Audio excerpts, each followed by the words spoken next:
हीरापुर गांव का रहने वाला गोपाल दास खेती किसानी करके अपना जीवन यापन करता था। गोपाल दास अपनी पत्नी के साथ रहता था। गांव वाले उसे प्यार से गोपू कहकर बुलाते थे। गोपू ज्यादा पढ़ा लिखा तो नहीं था, लेकिन बुद्धिमानी के मामले में वो किसी से कम नहीं था।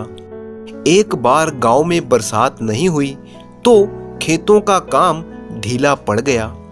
सारे गांव वाले भगवान से मिन्नतें कर रहे थे कि बरसात हो। उनकी प्रार्थनाएं रंग भी लाई। गांव में जमकर बारिश हुई। अब तो गांव के सारे किसान खेतों में जुट गए। एक साथ सबका खेती का काम शुरू हुआ तो खेतों में काम करने वाले मजदूरों का अकाल सा पड़ गया। मजदूरों ने भी मौका जानकर मजदूरी बढ़ा दी। गोपू को भी अपने खेतों की खुदाई करनी थी ताकि बीज बोए जा सके, पर मजदूर तो मिलते ही नहीं थे। जो मिलते भी थे वो इतनी ज्यादा मजदूरी मांगते कि चुप रह जाना पड़ता। गोपू भी परेशान था कि कैसे खेत की खुदाई हो। जमीन में अभी नमी थी। नमी जाने के बाद मुश्किल और भी बढ़ जाएगी। आखिरकार जब उसे कुछ समझ नहीं आया तो वो अपने मित्र सुलोचन पंडित के पास पहुंचा। सुलोचन पंडित गोपू को देखकर बहुत खुश हुआ और बोला, आओ गोपू, कैसे याद आई मेरी? गोपू ने कहा, कुछ जरूरत आन पड़ी। बिना जरूरत के कौन कहाँ जाता है।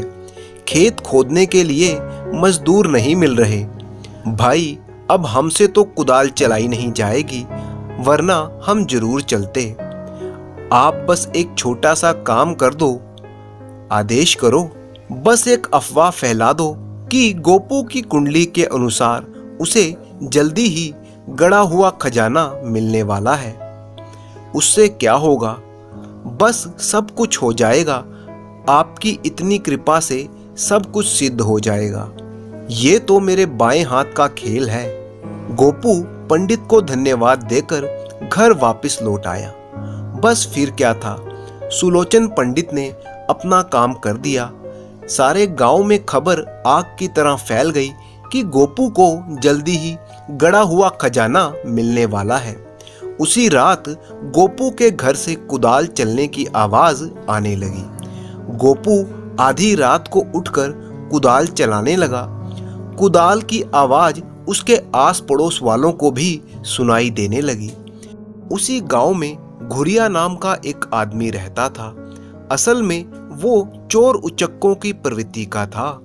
मेहनत से जी चुराने वाले घुरिया ने गांव के 8-10 आदमियों को अपने साथ इस गलत राह पर चला रखा था।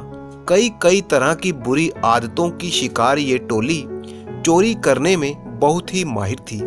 अगली सुबह तक ये अफवाह चोरों के मुखिया घुरिया तक भी पहुंच गई। ये खबर सुनकर वो बेचैन हो गया। इसी बेचैनी में वो रात को गोपू के घर के बाहर जाकर छिप गया। उसने गोपू के घर से कुदालों के चलने की आवाज सुनी। टन टन टन। वो देखना चाहता था कि गोपू को खजाना मिला या नहीं। वो वहीं पर छुपा रहा और अंदर से आने वाली आवाजों को सुनता रहा। आधी रात के बाद कुदाल चलने की आवाज बंद हो गई। तभी गोपू की पत्नी की आवाज आई, आप ये क्या कर रहे हो? गोपू बोला, खजाना ढूंढ रहा हूँ। सारा घर खोद दिया लेकिन कुछ भी नहीं मिला। फिर गोपू की हांफती हुई आवाज आई, पर सुलोचन पंडित झूठ नहीं बोलते। खजाना तो अवश्य ही है, पर कहाँ पर है ये पता नहीं चल रहा। पत्नी ने कहा, खेतों में हो सकता है शायद। गोपू बोला, ये बात अब आई बात समझ में। मेरी माँ भी कहती थी कि हमारे खेत सोने की खान है। अब कल से ही वहीं 20 मजदूर लगाता हूँ। पत्नी बोली, हाँ जरूर, देख लेना, जल्दी ही खजाना हमारे हाथ लग जाएगा। तो अब तुम आराम कर लो, घर तो तुमने सारा खोद ही दिया है। गोपू बोला, ठीक है, कल से काम शुरू करता हूँ। बाहर छिपा हुआ घुरिया चोर समझ गया कि गोपू थक जाने के कारण अभी खेत नहीं खोद पा रहा, वरना वो तो आज ही खजाना निकालने को आतुर था। आधी रात हो गई थी।